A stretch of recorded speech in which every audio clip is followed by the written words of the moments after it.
Suominen is a frontrunner in sustainability and innovation, and we are constantly developing solutions that answer these ecological and socioeconomic issues that we have in the world. We have a long history in Suominen with sustainable products made from cellulosic fibers, such as man-made cellulosic fibers, pulp and cotton. The new Fiber Center was launched to speed up our fiber developing activities, and it's aimed to work together with the raw material providers as well as the big consumer goods companies, since only by replacing meaningful quantities of less sustainable materials on the market we can deliver the increased sustainability. The work is very exciting because there are so many fiber yielding plants and so many options to look into.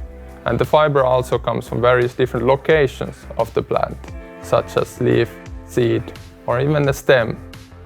Also, these fibers tend to have superior properties over the conventional fibers in terms of resistance to drought, pests, and also come as a side product of already existing industry. And hence the emissions and impact in the global climate change, for example, are typically reduced. We feel that the new fibers will be a way for us to become a more sustainable company. After all, it all comes down to the vision to be a front runner in sustainability and innovation.